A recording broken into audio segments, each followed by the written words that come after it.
Okay, so we have a new episode of Legends and Leaders, and today it's great to have Steve here. Steve, you're the man that's leading Tanger, such an important outlet and retail enterprise in the U.S. And you guys have enabled a lot of different businesses to have the opportunity to bring in new customers, maybe that they wouldn't have found elsewhere. You've created a great ecosystem and environment for them to be in, and you've done this now it's tons of locations. I think around 15 million square feet. So it's really an incredible effort here. So I'm excited to have you here and to get into your story.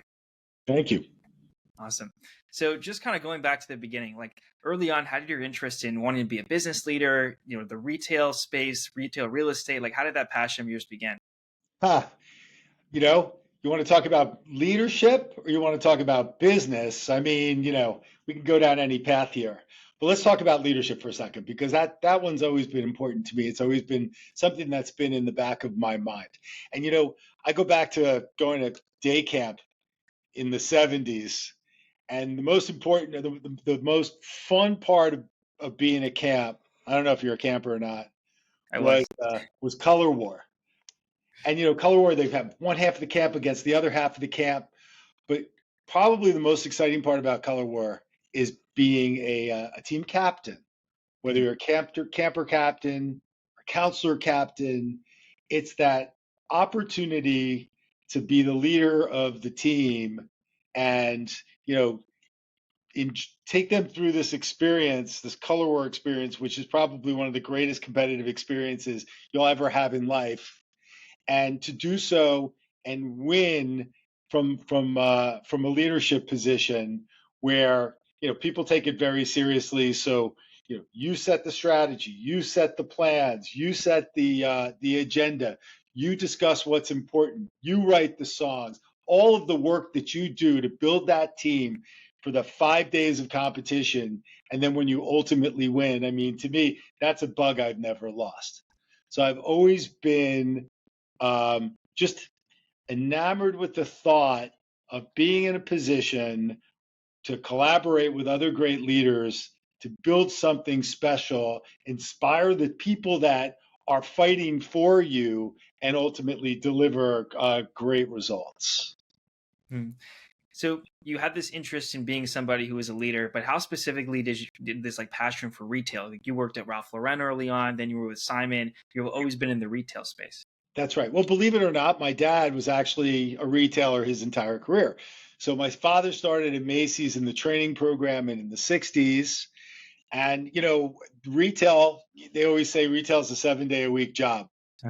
So it turned out on Saturdays, great time with my dad was going and visiting stores and malls. So we would go to Macy's stores at malls around where we lived. I grew up in Livingston, New Jersey. So there was the Livingston Mall, or we go to the Short Hills Mall, or we go to the Paramus Malls. But I was walking malls with my dad at a very early age, and just found that I liked the excitement of retail. I liked looking at product. I liked when you went into a store, how you felt. I loved the interaction with customer service. So to me, the retail experience was something that I shared from a very young age, and something that I've always been excited about. So how did your background at Ralph Lauren really help set you up to be a leader in retail? Like what did you take away? What did you learn from there that was so important? Well, let's go back a couple of steps. My first job was really leasing space in malls.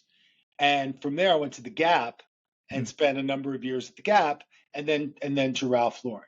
The Ralph Lauren job was probably the most important one because, when I was leasing malls, early in my career, I was an executor. My job was to go out and assignment. My job was to go out and lease space, and I executed. Similarly, when I went to the Gap, same thing. I was just on the other side of the transaction. My job was, you've got a strategy, you've got a territory, we need a number of stores, and my job was to execute and deliver that number of stores in my territory. When I went to Ralph Lauren, originally it was a similar job in that, we needed to build our business. So I was given the same, let's build a strategy, let's go out and execute. But when I realized as the job got bigger and bigger, initially it was an outlet job. Then we bought Club Monaco and we entered into Canada. Then we got into different lines of business. Then we got into different geographies around the world. I needed to build a team.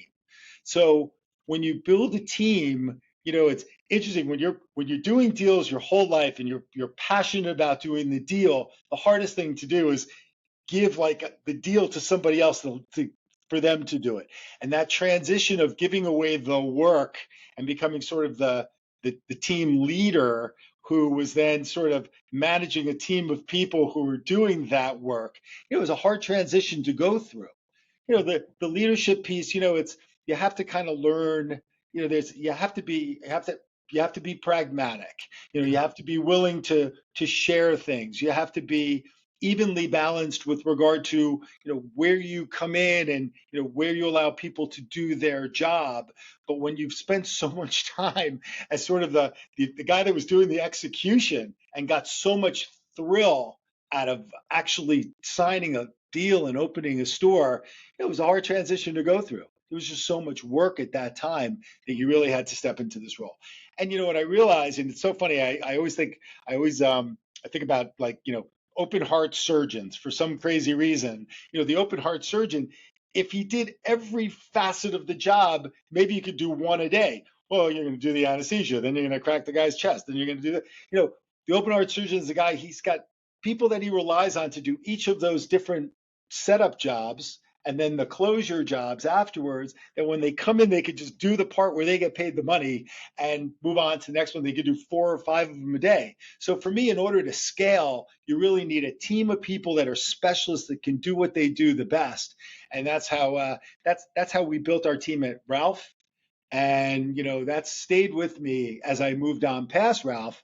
And that's something that I've learned ultimately, to go after the best people who don't necessarily do what you do. I don't need a whole team of people doing the same thing, but hiring into the blind spots, finding the people that specialize in the different pieces of that business so that some of the parts is just explosive growth.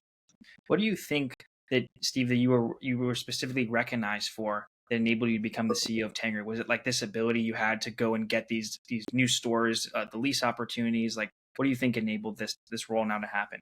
I think the transition that I just shared, that occurred at Ralph Lauren, where I transitioned from, sort of an execution role into a, sort of a manager role, right? Mhm. I think what Tanger needed at the time that I was asked to join the company was, somebody who understood, look, 90-ish% of our revenue comes from leasing. I have a leasing background, not a traditional background for somebody to sit in this chair. I've had some operational background. I spent 6 years running the biggest outlet portfolio at Simon, and I built some operational chops when I was there. Mhm. But I think for me, during the interview process, when I met with the board of directors and even met with Mr. Tanger, was just understanding what I really knew, what I knew well, where I could add the most amount of value, but just as importantly, knowing what I didn't know well and making sure that we had the right people filling those roles. Just like the same way I explained it to you at Ralph Lauren, and knowing those people that I needed to bring together to augment my team so that we could, sort of grow as a team together. So now you're managing like over 15 million square feet. You've got, I think, like more than 3,000 stores. What goes into like the day-to-day operations of making sure that, like you mentioned, you want to have a certain amount of stores that are occupying your spaces? What goes into managing all this? Well, we are the sum of many parts. Hmm. So with about 40 shopping centers, each shopping center runs like a different business. So it's like we're running 40 businesses. And each business has a management team on site that manages that business. So I refer to my general managers of each of these centers as the CEO of their center. They run the center P&L. They're making daily decisions. They're interacting with the customer. We have a vision statement here at Tanger that says that we use customer insights and experience to inform the future of shopping. What that means is that we listen to what the customer has to say. We learned during COVID, especially when there was no place for people to go and gather and get together, that the first places to open were the open air shopping centers. Theaters were closed, concert venues were closed, stadiums were closed, yet open air shopping centers opened first. So being in the open air shopping center business, we had this awesome responsibility of providing more than just shopping to the people who want to gather there. We needed amenities. We needed food. We needed services. We needed all these different things. We listened to the customer. They spoke to the people on the ground, and those were the folks that informed us and said, "Hey, we've got a great experience. We got a really good experience here, but we could be great if we had better food service. We'd be great if we had better customer service and better amenities for the shopper, so we can make their journey a little bit easier. We needed electric charging. So there are a number of different things that are advancements over the last 4 or 5 years that we've been executing to. You asked about specific retailers. I think uses are critically important. In an outlet shopping center, a classic outlet shopping center, you've got a collection of retailers that are brands direct to consumer that are on sale every day. But that customer then needs certain products that you can't get in a classic outlet store. So it was up to us to bring different uses into the shopping center too, so we can get the customer to park the car once. They can do their outlet shopping. They can do their convenience shopping. And at the end of the day, we get the car in the parking lot longer. The longer the customer stays, the more they spend. The more they spend, the better the retailers do, and ultimately the better our business performs. So you're always thinking about, Steve, like each part of the whole experience, from the time someone parks to the time someone leaves. Like it's an overall retail experience for somebody who's an operator like you guys. Yeah, and it's great advancements in technology like placer data. Essentially, there are cell phone data companies that collect a lot of that data and share with you where did that cell phone spend the night, and then when did they arrive at your shopping center. So if it's a local customer that's coming to shop with you, if it's a touristic customer that's coming to shop with you, and you know how long they spend. So the concept of dwell time, how long a shopper stays on property, we're creating now with this new technology. We're trying to establish a dwell time baseline. So we know how long our average customer stays in each of our centers. Now, 40 centers, 40 different geographies, 40 distinct different shopping patterns in every one of the centers. Some shop touristically, some shop locally, some provide, some are a combination of the two. So for us, extending dwell is critically important because I said before, as longer people stay, the more they spend. So different strategies by center to get that extended stay and grow dwell time, and that's a really big part of how we're thinking about our business right now. So when you're gonna go and, let's say, open up a new like retail area, do you guys think about, like, do you guys structure it in a way that gets people to spend more time, or like, you think about specific stores you're gonna place here in a different avenue, and we want to have the navigation done? Like, what goes into the thought process of how you lay out a new outlet area? Yeah, all of the above. So, the newest center that we built was in Nashville. We opened it up fourth quarter of last year. And I always like to say the next center is like the greatest hits. It's like the Eagles' greatest hits album, right? One of the greatest albums of all time. It's like an amalgam of like 5 albums, but they just took the stuff that worked, they put it together on this great album. That's kind of what our best shopping centers are. You look at all the best things from the 40 centers that we have, what's working, what's not working, the things that are working, let's do more of that. Things that aren't working, yeah, let's not do so much of that. So in the case of Nashville, we found that people are looking for sit-down restaurants and better food and beverage. This shopping center has 7 or 8 food venues, unheard of in an outlet center. Wow. But it's because this customer, we've got a tourist customer, we've got a local customer. The customer is demanding better food and beverage. So from Expectation, which is a breakfast restaurant from Montreal, to Shake Shack, to Crumble Cookies, to Prince's Hot Chicken, which is a staple in Nashville, we brought it all together in this one venue. Another thing that we did was, click and collect or curbside pickup became very big during COVID, and it was something that, it's really here to stay. So the layout of the center has changed materially to help facilitate a lot of that those new ideas and those new customer amenities. You mentioned access, critically important. We're all competing for the customer's time. And as much as I want to keep as much of the time as I can, out of the car, walking our shopping center. So the easier I can get them in, parked, and out of the car, the better.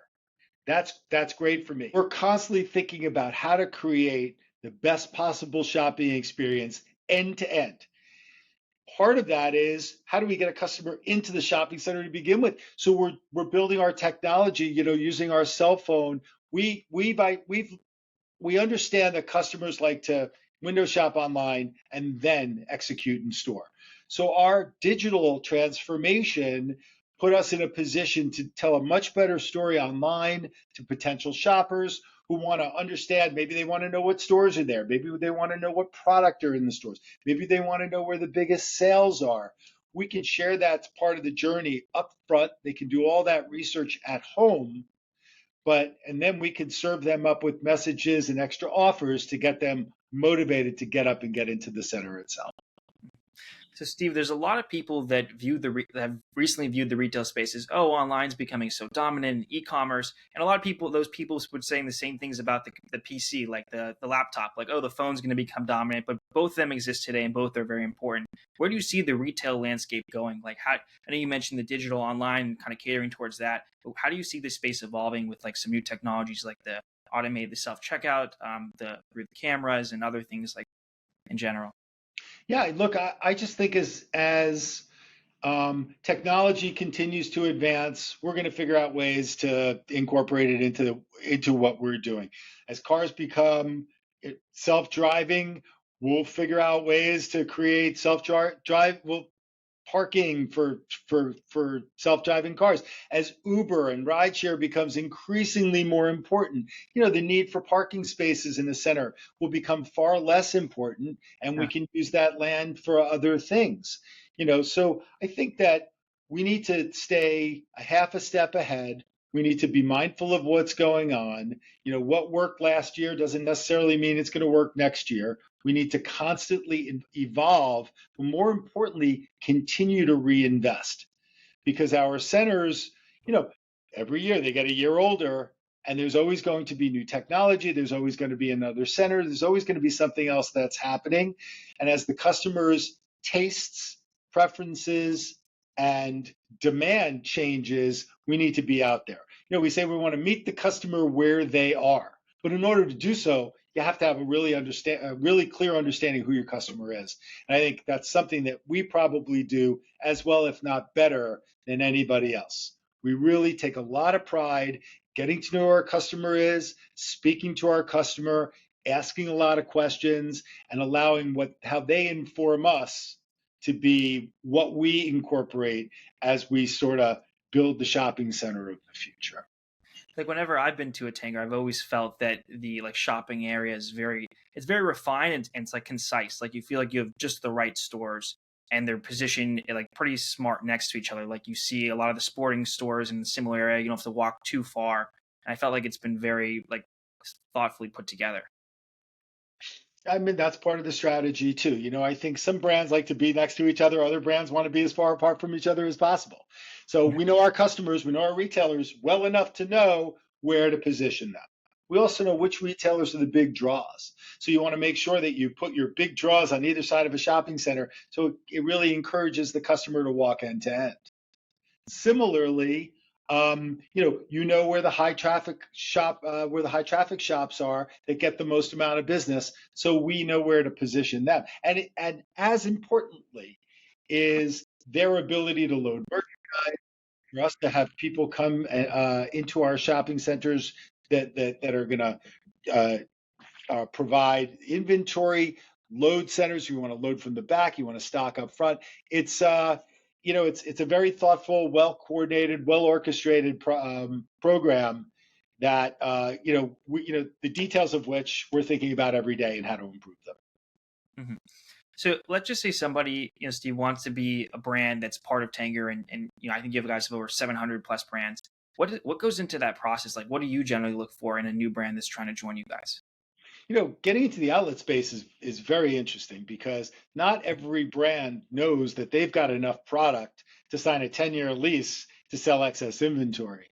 So, we're very pragmatic as we think about bringing new brands in. giving them an opportunity in some instances to pop up first to get a taste for the business, to see if this is as important to their distribution model, to their omni-channel representation, as it is to some of the brands that have been in the business for over 40 years now. And so we've had some great success stories giving retailers the opportunity to sort of try before they buy in full time. What's up to us? We've got a leasing team of 20 professionals uh, that have great relationships with the accounts that they represent, but more importantly, they're very curious people. They're walking malls all the time. They're reading magazines. They're going to department stores. They see what brands are next and up and coming. And TikTok has been a great resource for new brands. And direct to consumer, the internet, there's brands that are just completely online, direct to consumer, don't have bricks and mortar. And in some instances, their first foray into bricks and mortar is into the outlet space because it gives them an opportunity to, in real time, close out excess inventory that they may have built up, when they've made, some decisions to get bought too much merchandise. So the prospective retailers can come from everywhere. It's really having a creative leasing team that knows how to source them, knows how to find them, and more importantly, understands the pitch so that they can go out and get them to take space with us. The pitch isn't just, oh, I've got 10 stores doing $1,000 a square foot. We'll put you next to them and you'll do $1,000 a foot. It's kind of not how it works. In some instances, a lot of our retailers are more uh, focused on turning that excess inventory just into cash and moving the product in a place where they can control the product, the placement, and the presentation, not a lot, and the pricing. Because you sell to a secondary discount department store, you're going to be put on a rack with a bunch of brands that are selling polo shirts, or you're going to be put on a size 12 rack with a bunch of men's shoes, and you really have your brand doesn't have an opportunity to stand out. In an outlet experience, you get to close out that excess inventory in a way that allows you to maintain your brand integrity and give yourself the opportunity to stand out, show it in lifestyle. And what's even more important to a lot of these retailers is there's a customer that only shops discount channels. Mhm. So for a lot of these brands, this might be the first interaction that they have with a lot of consumers who don't necessarily shop a full price channel.